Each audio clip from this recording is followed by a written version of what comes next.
Last part में हमने देखा था अबाओ ने डिसाइड कर लिया था कि उसके साथ फैंटेसी पैराडाइज में जो भी हुआ उसका बदला वो लॉन्ग हो चैन से लेकर ही रहेगा। इसलिए वो बिना कुछ सोचे लॉन्ग हो चैन पर अटैक करने लगा था, जिसमें लॉन्ग हो चैन को काफी चोट लग गई थी। वहीं दूसरी तरफ सायर बहुत सारी प्रॉब्लम्स फेस करते हुए लास्ट स्टेज तक पहुंच गई थी, जहां उसे उसके साथी और लॉन्ग हो चैन के साथ बिताए हुए सारे पल याद आ रहे थे। और फिर हमें दिखाया जाता है अबाओ लॉन्ग हो चैन को मारने ही वाला था कि तभी सायर वहां आकर उस पर अटैक करके उसे नीचे पटक देती है। सायर का गॉड अवेकन हो गया था, इसलिए वो बहुत जबरदस्त लग रही थी। अब आगे नॉवल की स्टार्टिंग में हम देखते हैं अबाओ और लॉन्ग हो चैन सायर को देखकर शॉक थे।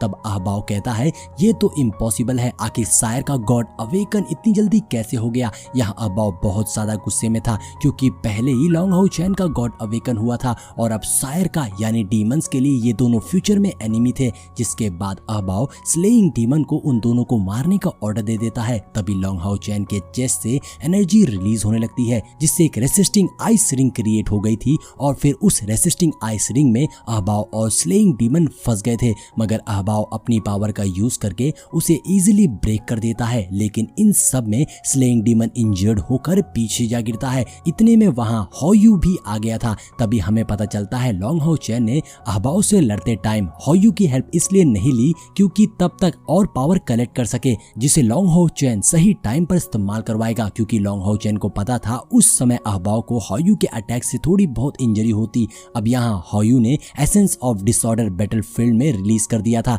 लेकिन इस बार होयू के 4 हेड थे, तो इसलिए एसेंस ऑफ डिसऑर्डर इस बार ज्यादा पावरफुल था। होयू के अटैक से स्लेइंग डीमन को काफी तकलीफ हो रही थी। तब होयू अपने टेल से स्लेइंग डीमन पर अटैक करता है, जिससे वो डीमन पूरी तरह से घायल हो गए थे। तभी लॉन्ग हो चैन सेंट गार्ड 11 और सेंट गार्ड 12 को वहां बुला लेता है, जो आते ही अपना कमाल दिखाना शुरू कर देते हैं। अबाओ और उसके साथी एसेंस ऑफ डिसऑर्डर से कम अफेक्ट हुए थे, लेकिन इससे दोनों सेंट गार्ड स्लेइंग डीमन पर अटैक करने लग जाते हैं। उधर सेंट गार्ड 11 अबाओ पर अपने बोन ब्लेड से अटैक कर देता है, जिससे बचते हुए अबाओ उस पर पंच मारता है। तभी दोनों स्लेइंग डीमन सेंट गार्ड 11 पर अटैक करके उससे पीछे कर देते हैं। उधर होयू लॉन्ग हो चैन और सायर को प्रोटेक्ट करने के लिए एसेंस ऑफ डिसऑर्डर का यूज कर रहा था। तभी अचानक से अबाओ उसके सामने आ जाता है, जो देख होयू उस पर अपनी पूरी स्ट्रेंथ के साथ अटैक करता है, जिससे अबाओ की बॉडी से ट्रू डेविल ड्रैगन बाहर आ गया था। जो देख होयू थोड़ा रुक गया था, लेकिन वो दोबारा अपनी टेल से 4 स्लेइंग डीमन पर अटैक करता है, जिससे वो लोग काफी घायल हो गए थे। तो मौका देखकर एक 7th लेवल का स्लेइंग डीमन लॉन्ग हो चैन पर अटैक कर देता है, जिसपे लॉन्ग हो चैन अपनी डिवाइन स्वॉर्ड को उसके चेस्ट के आर पार कर देता है। तभी दोनों सेंट गार्ड लॉन्ग हो चैन के पास आकर उसे प्रोटेक्ट करने लगते हैं। जो देख डीमंस उन पर चारों तरफ से अटैक करने वाले थे, पर लॉन्ग हो चैन आगे बढ़ते हुए डिवाइन स्वॉर्ड से उन पर अटैक कर देता है। यहाँ लॉन्ग हो चैन होयू के साथ मिलकर अबाओ को काफी अच्छी टक्कर दे रहा था। तभी एक फिंड डीमन लॉन्ग हो चैन पर अटैक कर देता है, जिससे उसके चेस्ट की हड्डी टूट जाती है। लेकिन इतने में सेंट गार्ड 11 आगे आकर उस फिंड डीमन को दूर फेंक देता है। पर इसी दौरान होयू भी थोड़ा इंजर्ड हो गया था, लेकिन फिर वो खुद को हील कर लेता है। वहीं दूसरी ओर एक 8 लेवल का स्लेइंग डीमन सेंट गार्ड 11 पर अटैक कर देता है, जिससे वो बहुत ज्यादा इंजर्ड हो गया था। जो देख लॉन्ग हो चैन को काफी गुस्सा आती है और फिर वो अपनी डिवाइन स्वॉर्ड से उस स्लेइंग डीमन पर ऑरा स्ट्राइक करता है, जिससे वो डीमन मारा जाता है। तभी स्लेइंग डीमन उसके मिथ्रिल फाउंडेशन आर्मर पर ब्लेड से अटैक कर देते हैं, जिससे लॉन्ग हो चैन का लेफ्ट शोल्डर पूरी तरीके से इंजर्ड हो गया था।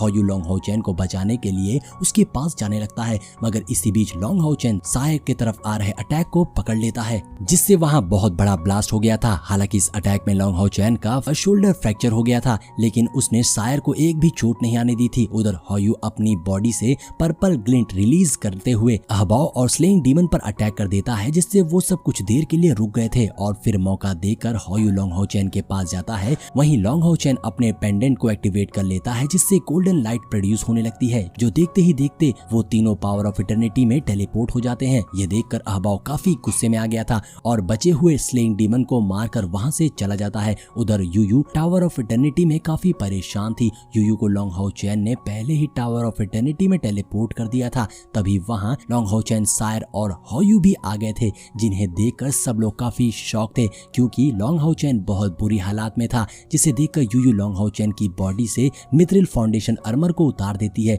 और जैसे ही वो मिथ्रिल फाउंडेशन आर्मर को निकालती है, वैसे ही लॉन्ग हो चैन के बॉडी से खून बहने लगता है। लॉन्ग हाउ चैन का शोल्डर पूरी तरीके से घायल था। यूयू को लॉन्ग हाउ चैन की हालत देखकर काफी बुरा लग रहा था, क्योंकि कहीं ना कहीं वो भी लॉन्ग हाउ चैन से प्यार करने लगी थी।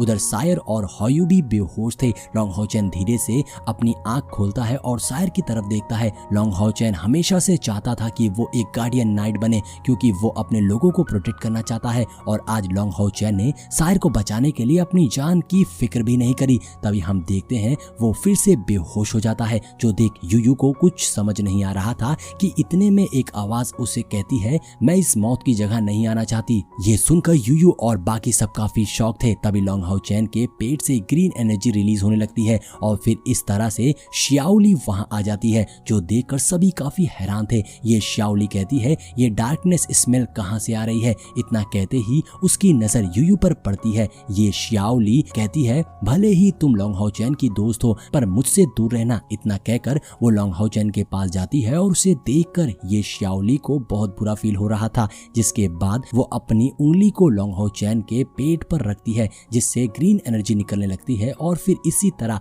वो लॉन्ग हाउ चैन के सारे फ्रैक्चर और कट को हील कर देती है, जो देख यूयू काफी शॉक थी। थोड़ी देर बाद लॉन्ग हाउ चैन होश में आ गया था और वो ये श्याओली को वहां देखकर काफी हैरान था। तब लॉन्ग हाउ चैन उससे कहता है, तुम यहाँ कैसे आई और अभी सायर कैसी है। जिसपे ये श्याओली कहती है, तुम बहुत बुरे हो, मैंने तुम्हारी चोट ठीक करी और तुमने मुझे थैंक यू भी नहीं बोला। तो लॉन्ग हाउ चैन पहले उससे थैंक यू बोलता है और सबसे पूछता है सायर कैसी है, जिसपे सब बताते हैं सायर अब बिल्कुल ठीक है। उधर शायर भी होश में आ गई थी, लेकिन उसका बिहेवियर थोड़ा चेंज लग रहा था। तभी वो अपना डैगर निकाल कर कहती है, आखिर तुम लोग कौन हो और मैं यहाँ क्या कर रही हूँ। दोस्तों, यहाँ सायर का गॉड अवेकन होने की वजह से उसकी मेमोरी लॉस हो गई थी और उसे ये भी याद नहीं आ रहा था कि वो कौन है और उसका लॉन्ग हाउ चैन के साथ क्या रिश्ता है। अब ये श्याओली गुस्सा करते हुए कहती है, क्या तुम्हें सच में कुछ याद नहीं है कि लॉन्ग हाउ चैन ने तुम्हें बचाने के लिए अपनी जान दांव पर लगा दी और आज तुम्हारा गॉड अवेकन हो गया है तो वो सिर्फ लॉन्ग हाउ चैन की वजह से।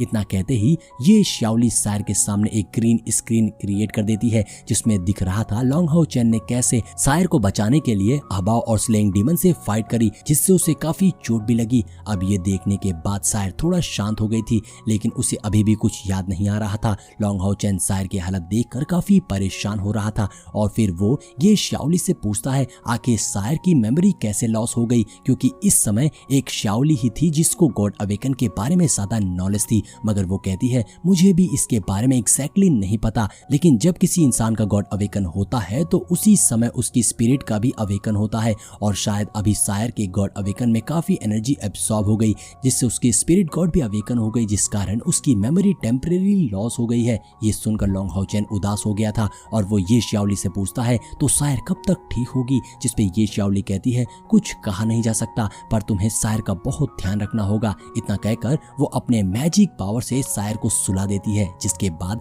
ये श्याओली वहां से जाने लगती है और जाते जाते लॉन्ग हाउ चैन से कहती है, तुम आगे से अपना ध्यान रखना, इन फ्यूचर मैं भी तुम्हारी मदद नहीं कर पाऊंगी। जिसपे लॉन्ग हाउ चैन उसे थैंक यू बोलता है और ये श्याओली से कहता है, मैं तुम्हारा ये एहसान कभी नहीं भूलूंगा। और फिर ये श्याओली वहां से चली जाती है, जिसके साथ ही हमारा ये एपिसोड यहीं पर एंड